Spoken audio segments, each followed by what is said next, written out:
First, I would like to thank the organizers of this seminar for inviting me to discuss some of the aspects of the archaeology that can maybe contribute something to this discussion. My professional background is Egyptological, with a special interest in Egyptian archaeology, and I've done some research into if and how migrations would be visible in the archaeological record. Quite besides the ancient DNA. I did this using in part archaeological case studies from other areas of the world, as well as researching anthropological approaches to this topic to a certain extent. I would like to give a short history and overview of thoughts and concepts used in the discussion of migration in archaeology, and Hannes has mentioned some of them already. Then I would like to highlight a few points that concern archaeologies which also have textual and then pictorial sources at their disposal. Following that, I would like to present a case study set in ancient Egypt, explaining above all the difficulties an archaeologist is confronted with in reconciling text and archaeology. Then I will speak about the differentiated view of migration, ethnic identity and material culture, and especially cultural mixes that may be derived from contacts between people, not necessarily only migrants, as it is difficult to pinpoint migration as the ultimate reason for some features encountered in the material culture. In the end, there will be some conclusions. Research into migration in archaeology started with a focus on the situation in prehistoric Central Europe, where geographic conditions often do not provide a clearly delimited topographical area that may be assigned to certain peoples, unlike in some parts of the Near East, where such a discussion never even arose. Consequently, culture change has been only observed with regard to major advances, such as the introduction of farming as well as the invention of the wheel, to name but a few. Based on these innovations, the most favored theorem at that time for the distribution or diffusion of the ideas was diffusionism, that migrations of peoples in possession of certain knowledge or objects spread these to areas without such knowledge. The aim was to write the history of prehistory, often with nationalistic ends in mind, current at the time when this kind of research was begun. This already happened in the late 19th century when Gustav Cossina put forward his idea that certain objects and object classes frequently occurred together might identify certain Germanic tribes with these assemblages. This theorem developed together with other German scholars, and it was called the Kulturkreistheorie, and was in its roots nationalistic, colonial, and racist. This thought was developed further by Gordon Childe, who proposed a culture-historical approach in which ethnic groups display a distinct material culture, by which these social groups can be distinguished from each other as well as being recognizable in the archaeological record. This powerful explanatory model has, and in part still, dominated archaeology until the 1970s, when this was seen as problematic and new approaches were sought. Hence, archaeological cultures and their diffusion of ideas or migrations were used to explain culture change in Central European archaeology from the 1950s onwards, with the help of which a narrative of European prehistory was reconstructed. Since then, processual and post-processual thought were introduced but cannot be discussed in too great detail here in this seminar. Currently, it is proposed to see migration as a specialized form of mobility, which offers a more open framework of explanation. Derived from the social sciences and related fields, several types of migration were isolated, which are summarized in the next slide. Some of those are favored over others as explanatory models for archaeological findings, but so far it still remains difficult to distinguish them from each other and from other types of diffusion of ideas and knowledge, be it trade or cultural contacts in the broadest sense. Also, it has been emphasized that in order to understand how certain types of migration might be identified in the archaeological record, the process has to be entirely understood. Among some of the factors to be considered, however, are birth and death rates, as well as migration rates, data which is very often not available due to the simple fact that not everybody got a burial in ancient times, in addition to burials having been destroyed or being not exactly datable. It seems that a bottom-up approach is called for in order to avoid pricing archaeological findings in a too narrow and pre-formulated mold. A problem that still is not entirely solved is how to distinguish methodologically between migrations, trade and diffusion of ideas.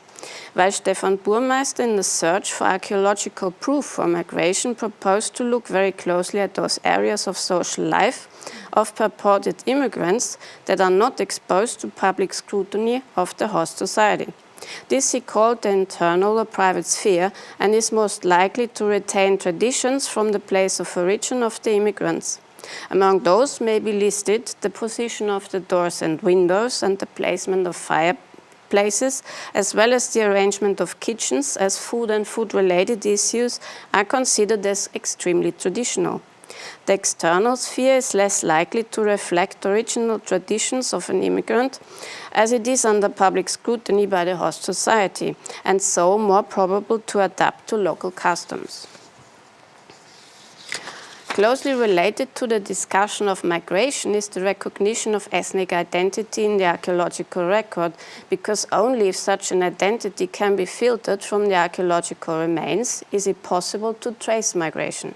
If there is no way to trace ethnic identity, it would not be possible to firmly state that migration of any kind took place at all. With this problem, I was very much concerned in my own research for quite some time. I think that this is precisely the reason why ethnic identity, only one of a large bundle of identities, such as status, gender, religion, and profession, became so prominent in archaeology as to overshadow the other ones for decades. Theoretical approaches of the last decades have shown that it is very difficult to obtain an unequivocal result in trying to connect the archaeological record to certain ethnic identities, even more so if no texts or names of concrete individuals are known. There is no one-to-one relationship between the archaeological record and/or certain objects and the ethnic identity of an individual. What can be gained is an indirect reflection of ethnic identity through inner dispositions in the sense of Bourdieu. In addition, identities are not firmly bounded, nor are they permanent, but rather fluid and subject to change. Decisive in this endeavor is also the level of resolution that one may achieve. For example, it may be possible to say that some immigrants lived in a settlement, but it would be very difficult to point out which particular individuals they may have been. Thus, the physical remains of human individuals play an increasing role in such research, as they may carry traces of their journey through various stages and locales within their bodies, which isotope and ancient DNA analysis may capture and in itself provide unrefutable evidence for migration. This has been achieved, so far partially, because the cooperation between science and humanities in this field is still in its beginnings. While the sciences provide the hard data, it is for the humanities to provide context as well as comprehensive explanation.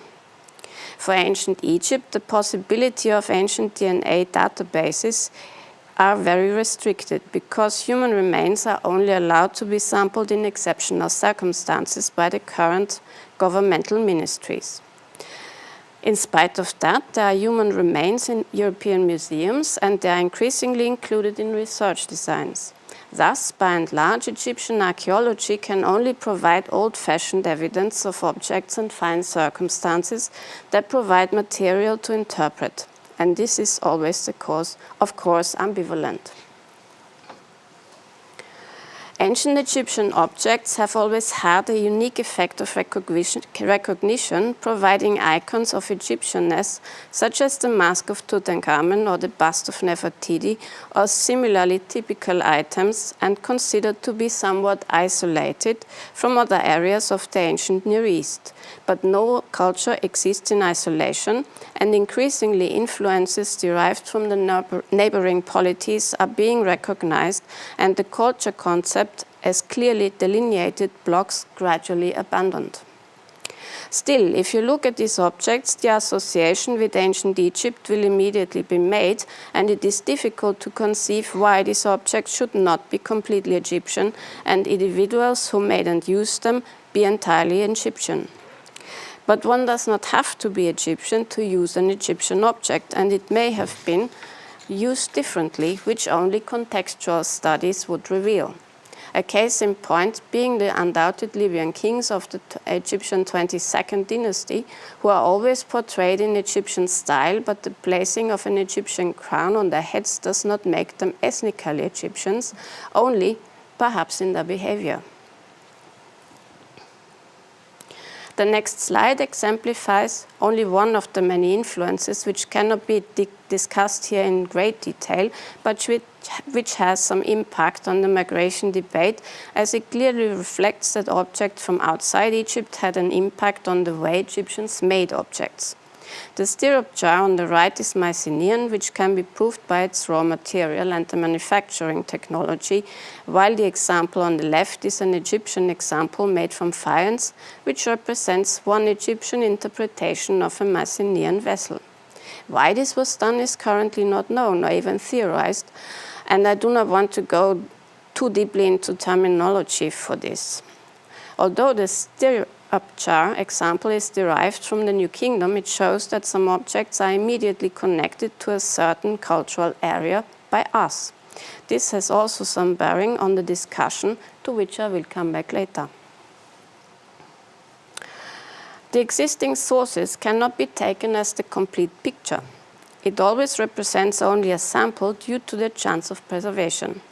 And for ancient Egypt, the bias goes towards burial data, as settlement excavations have been neglected in the past. Moreover, the burials are sources that present the deceased through the filter of his or her relatives who buried them.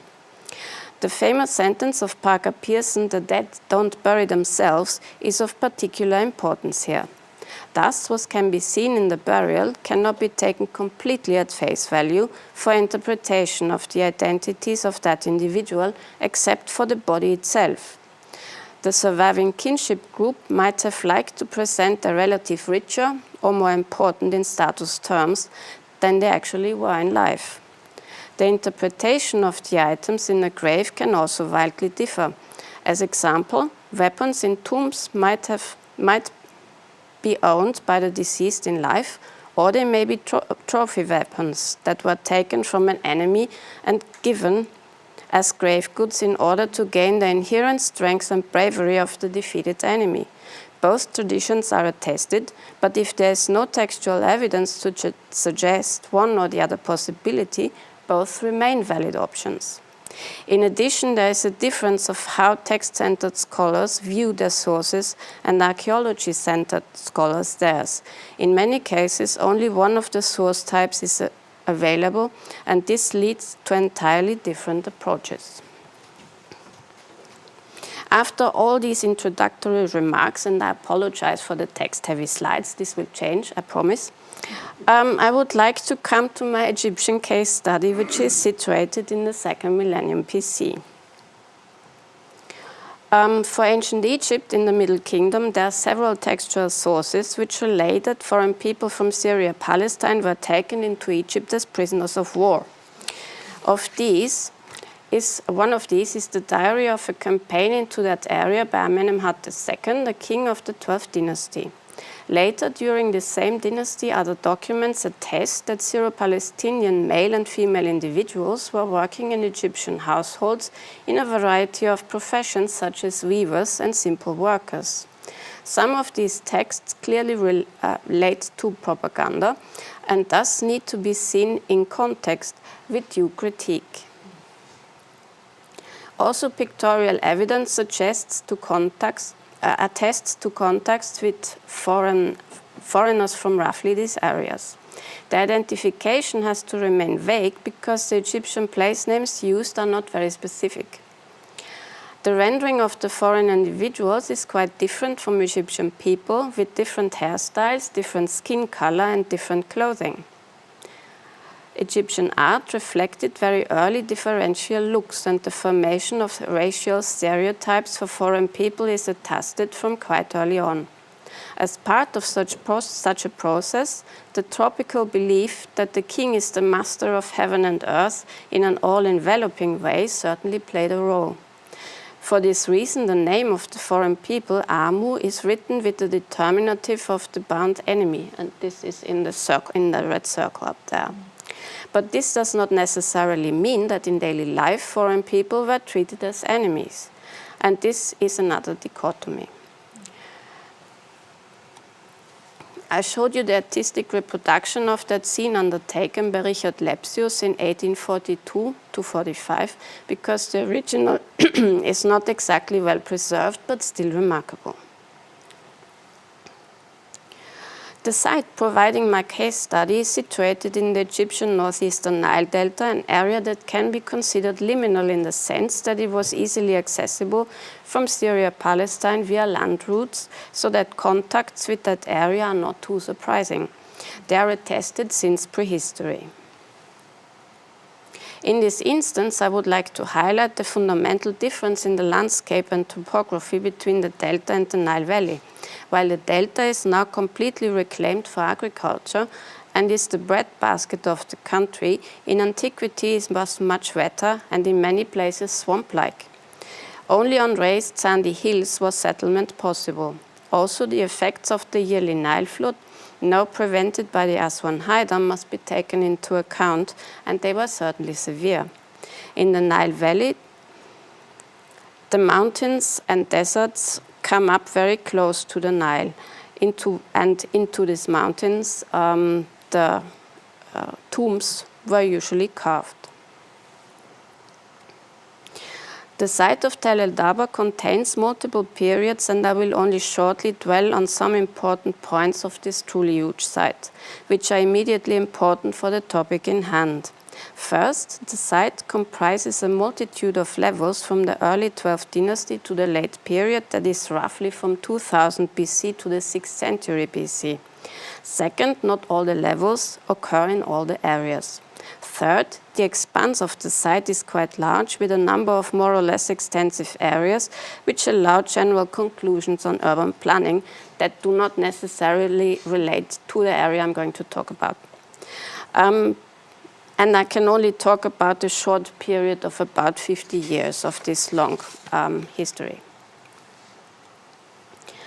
The area I would like to talk about today is situated on the last remains of the ancient Tel, that is a settlement hill that has been built up by the fact that one settlement came actually over the other. And it is called Area A2. In this particular area, the occupation started in the late 12th dynasty and continued throughout the Second Intermediate Period and the New Kingdom into the late period. Important is that after the settlement of phase G3 to 1 in the late Middle Kingdom, Area A2 as a whole obtained a different character, with temples and tombs dominating in the remaining Second Intermediate Period. The area was excavated in the 1960s to the 1980s by the Austrian Archaeological Institute under the leadership of Manfred Bietak, and prepared for publication by me since the last 8 years in a series of projects, in which I also reanalyzed the available finds. The first volume of the comprehensive site report is now in press. First, I will concentrate on the settlement and its features. The relevant phases belong to the late 12th dynasty and continue into the first third of the 13th dynasty. 3 phases were distinguished, but only the latest one of the 3, phase G3 to 1, was unearthed in most squares. Therefore, I concentrate on this phase.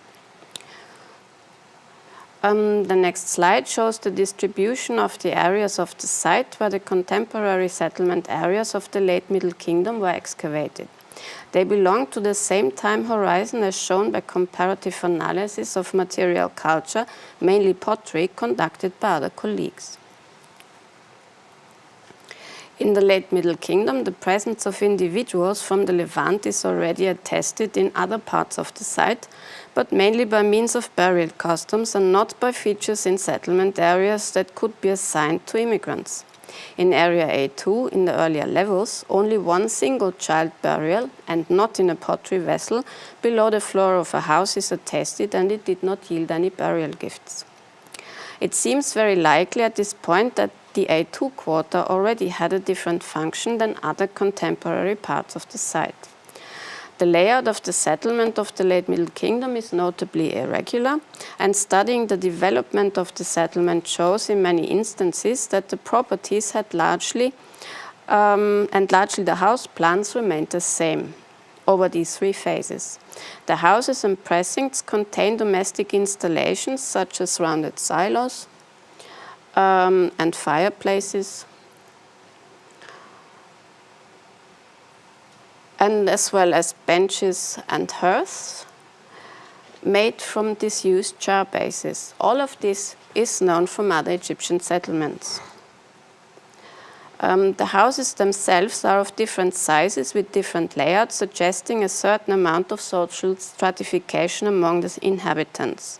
Perhaps this pattern reflects also a certain dependency because some smaller dwellings are grouped around larger ones. The majority of the houses show the typical two-part ground plan.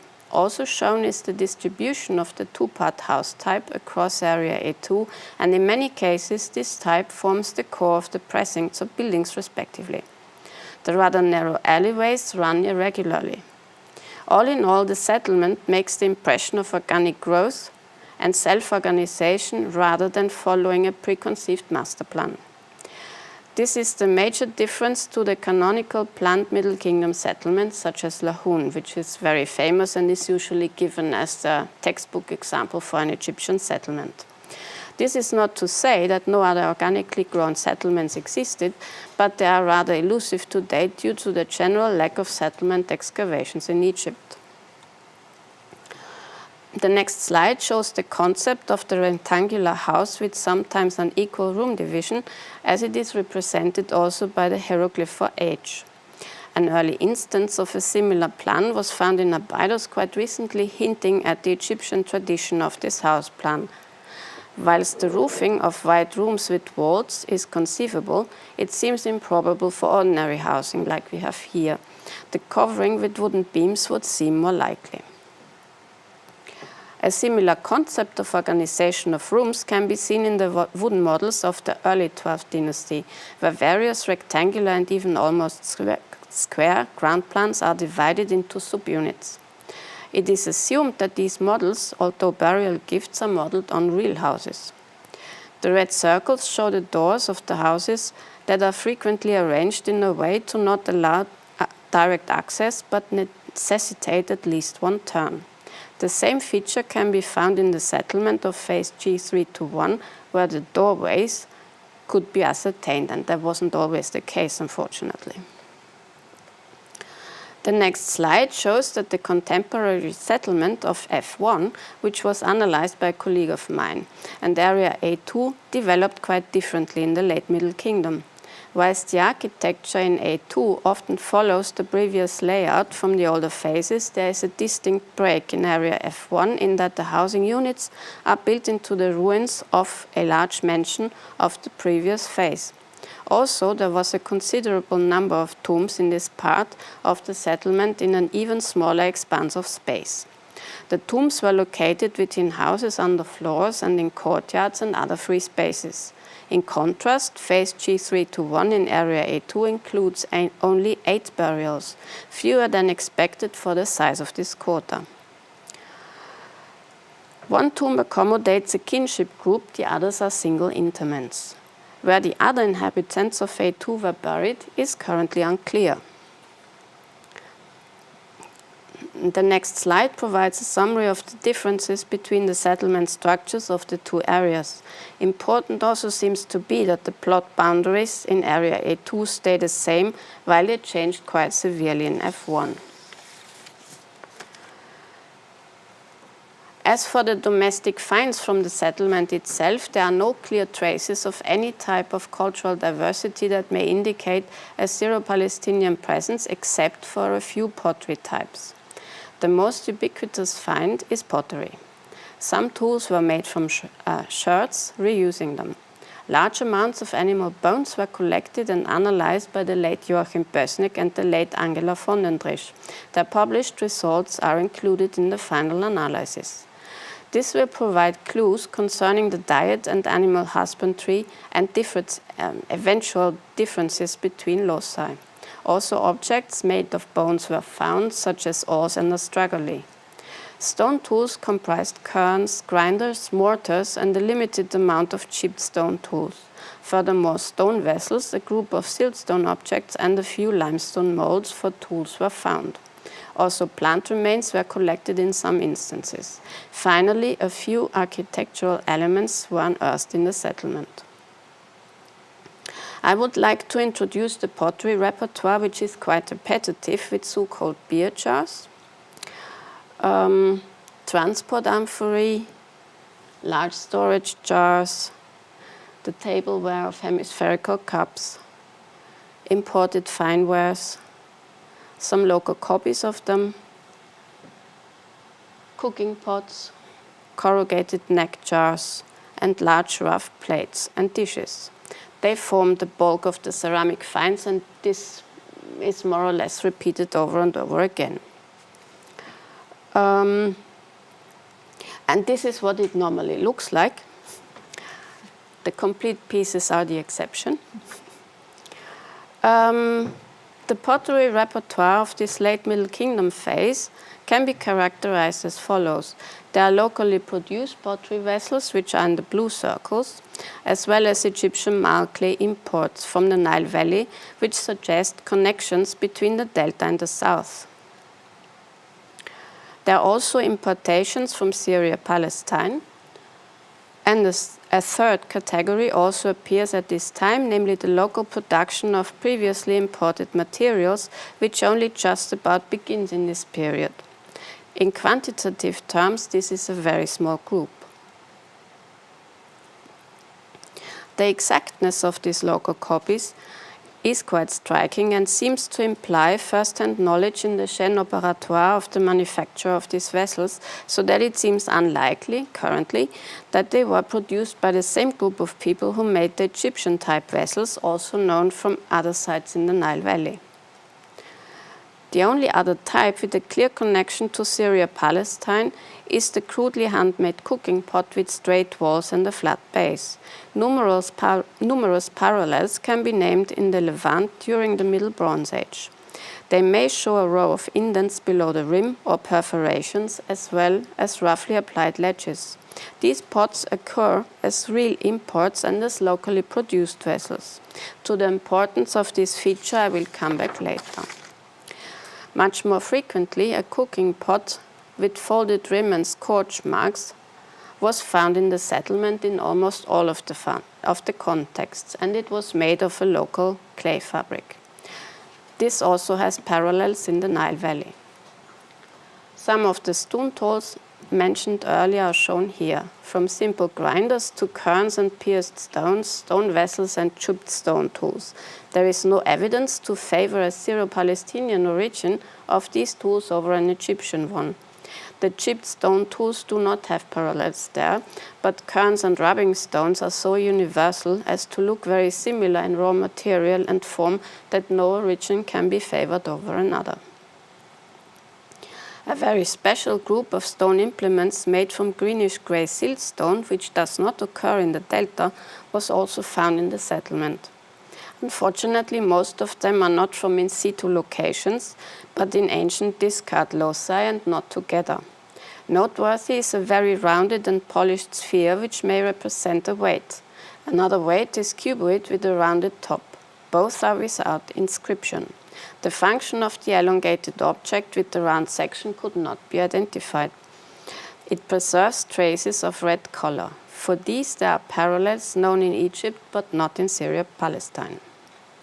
The only architectural elements found were a few limestone door sockets, not all of them in situ, and a stone base for a column presumably made of wood.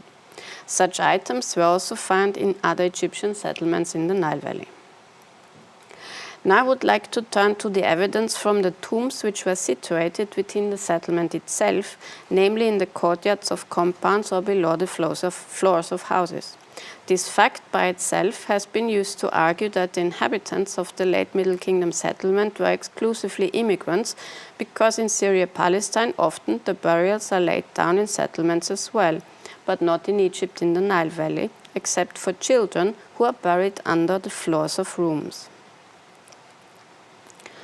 As in the earlier phases, no tombs were found in Area A2, I will show a few from Area F1, which exhibit features derived from Syria-Palestine.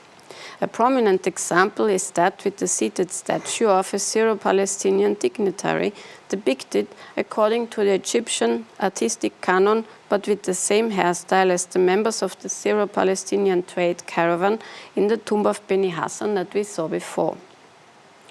The tomb contained, besides typical Egyptian pottery, also a signet ring with the name of the individual, which identifies him as the overseer of the foreign countries with the Egyptian name of Di Sobegem Hat, although the reading of the hieroglyphs is not entirely beyond dispute.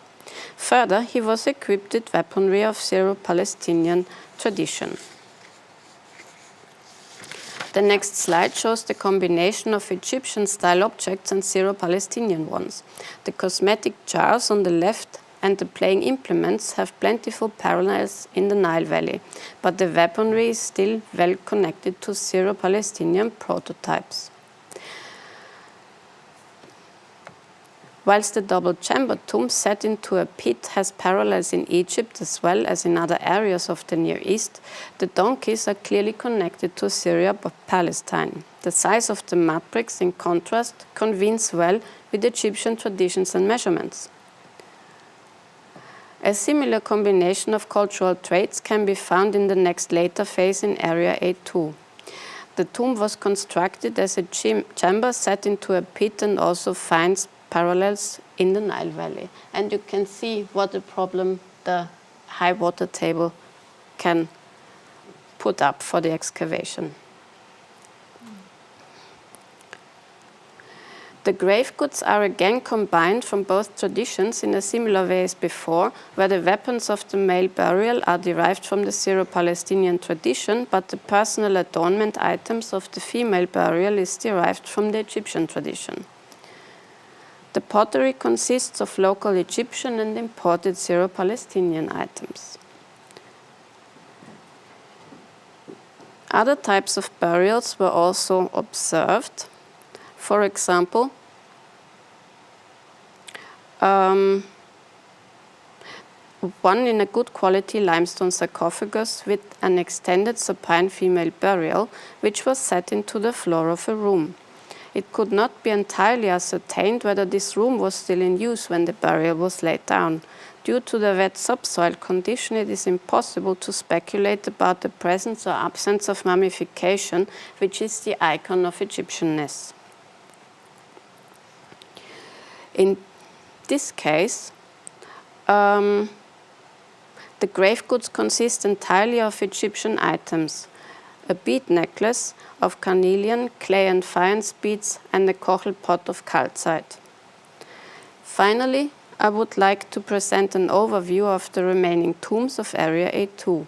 There is no preference for a tomb type, a burial position, or an orientation, so that generalization of such a small number of tombs is not possible. I would like to summarize the evidence of foreign trades from the settlement of the late Middle Kingdom as follows, but please keep in mind that circumstances change as time wears on in that settlement. I will list those which allow explanation of foreign presence. The others, such as imported materials, can be assigned to other forms of culture contact. there is a small percentage of cooking pots imported and locally produced that hints at a small domestic production for such specialized items. There is a small percentage of locally produced pottery that resembles in all details the previously imported pottery from Syria-Palestine, which might imply the presence of specialized potters at the site, although no workshop has been found. I would also like to stress that the house architecture points to Egyptian traditions, including the use of the Egyptian cubit system, while elements of the internal sphere, such as the position of the doors, lead in the same direction.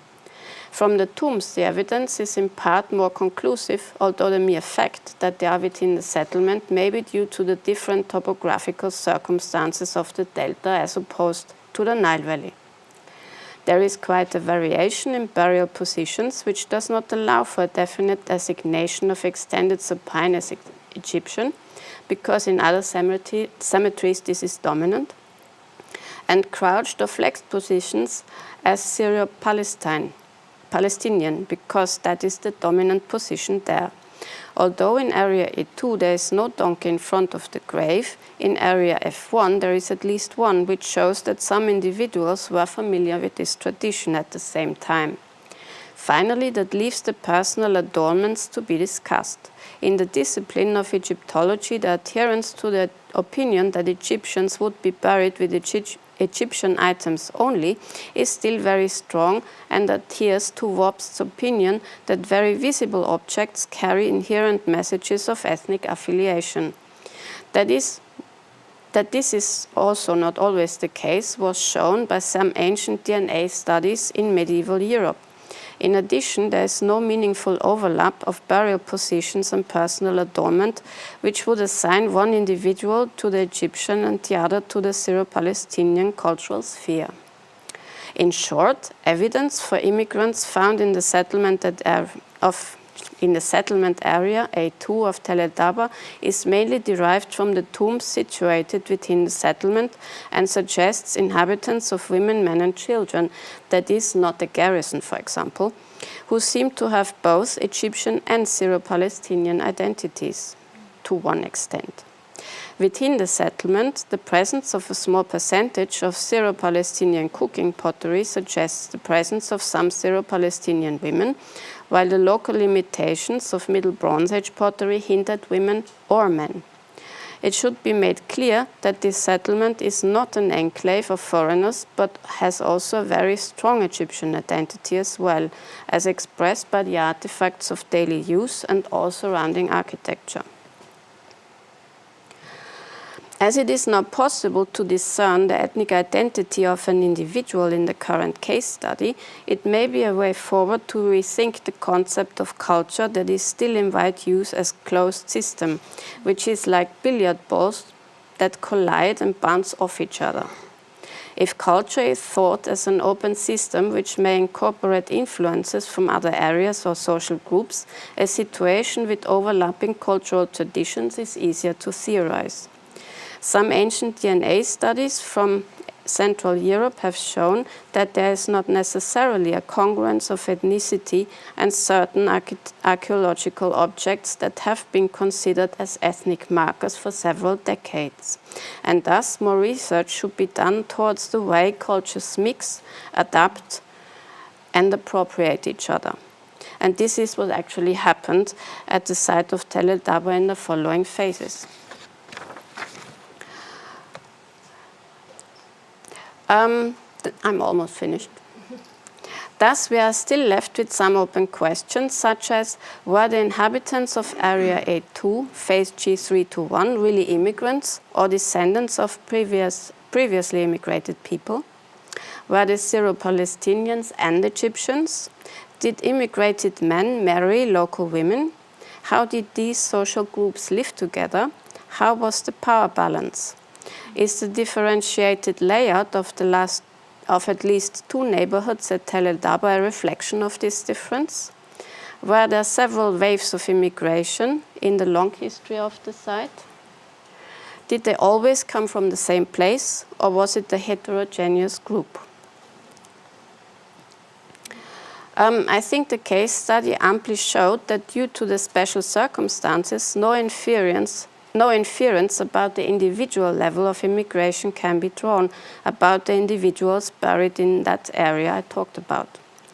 If the general textual and pictorial evidence available for the Middle Kingdom is taken into account, there is a high degree of likelihood that at least some individuals from Syria-Palestine permanently lived at Tel el Dabra, even more so if one takes into account that the site was an important trade hub.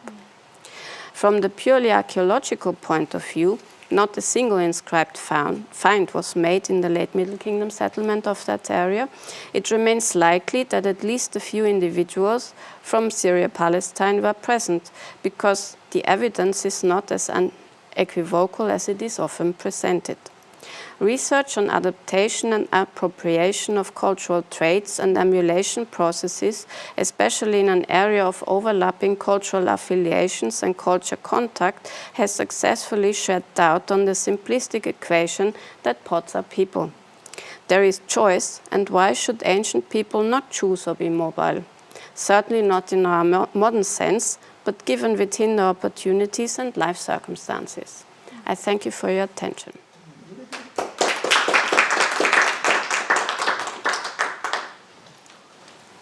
Thank you very much, Bettina, for this really rich, empirical, and reflective presentation. Questions from the floor?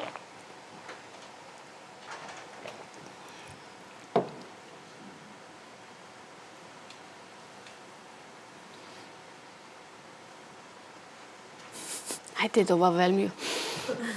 No, I think your open questions were really reflective. Awesome.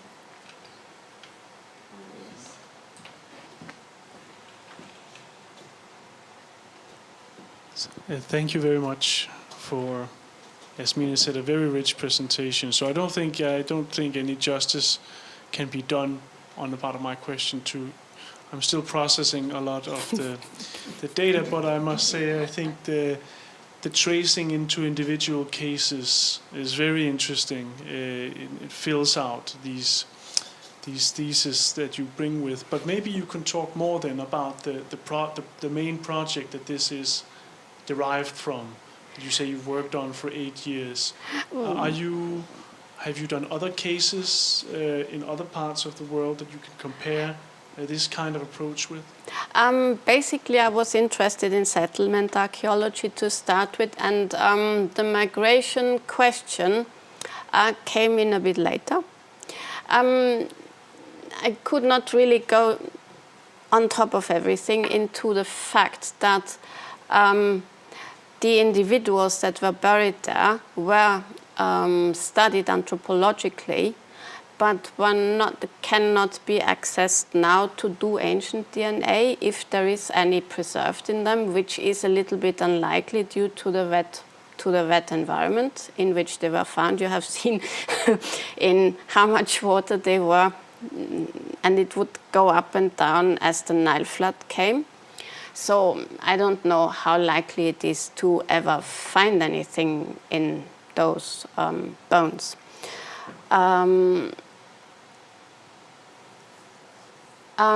So we cannot really go, I had to learn that we cannot really go to the individual level in this case. So I tried to find ways to sort of see which kind of approach we could take otherwise. And I think it depends very much on the definition of migration, whether a few individuals or a certain number of individuals, as we only have a sample here and the site is huge, we have in front of us. So in a way, I have left this project behind me and moved on to do other things, if that answers your question.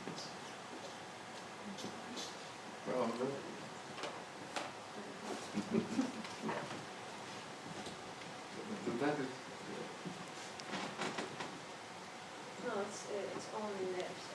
It's gone? Not for us, but for the cameras. Jaha, I understand. No, the last part of Martin's question was exactly what. The last part of Martin's questions was exactly what I was going to ask you. How do you go on from here? What's the next step? Well, in a way, there isn't really a next step, because I think that this is as far as we can go with this information that we've got, and as we cannot do any more analysis as the bones were actually reburied, we cannot even try. From these particular settlements, there are bones from other areas, but not from that one. And what was so interesting in analyzing it, it showed that there were really severe differences in various quarters of the place. So one way to go on would be to find another quarter and excavate it, but this is quite out of the question, I'm afraid, because large-scale excavations are a thing of the past, very much. So in a way, it's disappointing. Yeah. Yeah, thanks for a very interesting talk. And of course, it's a little bit disappointing. So, preservation aside, water level coming up and down probably for thousands of years. Yeah, not a great conditions for preservation. What interests me, or when you said they were reburied, the remains, what was behind that process? Is it pressure from the community, the authorities, or archaeologists themselves to come to make that decision? To be perfectly honest, I don't really know. Okay, yeah. The anthropologists, they have taken the measurements from this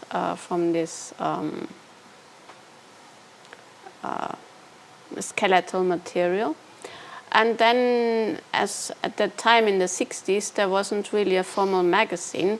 There was not a place to keep them, so... Yeah, and maybe in the 60s also, unfortunately, didn't even have some of the techniques that we could use now, so people didn't think about it. Because if the question, was, can we identify some non-locals among those, then, in that case, probably isotopes would be the way to go, to just look at the enamel, try and see if you pick out some non-local individuals. And then the ancient DNA, of course, could add in terms of trying to establish the ancestry. So, would have been very interesting. The isotopes is a field that is, for Egypt proper, not very well developed, to my knowledge. There has been some interesting work been done for Nubia, which had very interesting results. But the problem is sample taking. Yeah. Thanks very much. Thank you, Hannes. Any more reflections or questions? I have my own, but it's a very general questions, of course. I mean, given the fact that, of course, there are limitations with data that you collect or the materials you found and so on. But do you think, like, this improvement of technology and DNA research and so on, would that be a way to challenge maybe nationalism in one way or another? Or does it ever, would that create even more nationalist That is an approaches? interesting question. Yeah. I think it could go both directions. Mm-hmm. But the data would have to be used in a very reflective sort of way in order to achieve that goal.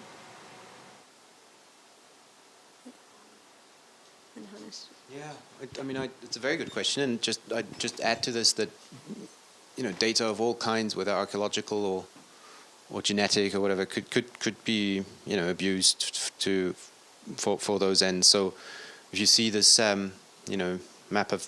genetic map of Europe that I showed earlier with its distinct clusters and so on, of course it could be interpreted in a way as to argue for kind of a homogeneity of nations, or the fact that reflects it. But on the other hand, I think that if people really understand biology and really understand how we came to be, and that what people tend to do is two things: they tend to move and they tend to mate. then, you know, grounds for, you know, arbitrary divisions of people into nations or whatever group you might choose just kind of fall apart. So I would therefore argue that, you know, as early as possible in school or whatever, people should learn about biology and see how we all connect. And then I think that would go a long way to do away with some of those tendencies. Yeah. Thanks. Yes. Thank you for an interesting talk. Being a museum person, I very much face the challenges of storage and what potential uses for the material in the future, and how do you know what you are supposed to or what you are able to do with the material in the future. And of course, the reburial and stuff like that is something that we have to argue against very much. And of course, the new technology, I very much advocate the total evidence approaches. Much of the research up until now has been either archaeological or biomolecular, and very much in the later times we have these coming together where we combine the methods, and this is a case study that I find very interesting. And of course, despite the fact that there are challenges with preservation, I think that the biomolecular methods would have contributed a lot to your questions. Oh yeah, they would have. Yeah. So sorry, not very much a question, but more of a statement, and a thank you for the talk. Thank you.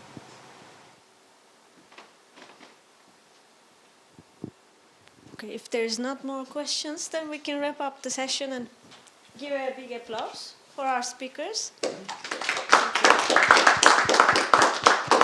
is one thing I'd like to mention. Is it off the record? Oh well, I don't know actually. It's before we started this institute, and before this building was renovated and mended in a number of ways, there was a Palestinian grave in the basement. Oh. The so-called Jericho grave. Oh right. Yes, and after that, it was when the building was renovated, it was moved to the historical museum of the university. But what happened with it? Have you tried to find the DNA? No work has been done on that. It's just stored at the moment. But it's a lot of bones. I mean, Yeah. How old is it? it's I think it's about 6,000 years, isn't it? I don't have the information on that And particular grave. we had it in the basement. Well, I'd rather stay in Egypt. Jericho is a little bit outside. No, it was about how many individuals? Like 12? Some Yeah. young people mostly. Wide range of age classes. I came in and I packed the individual skeletons, and it's now stored, but there's not been anything done with the grave, so So there is scope. there's Our grave. potential. So I was hoping that something had been done with this. It's almost 10 years now. Yeah. So now we change the way we look at the bones. Yeah. Okay, there's speakers still outside with some muffins, so please help yourself. Yeah, thanks for today, thanks for coming, thanks for questions.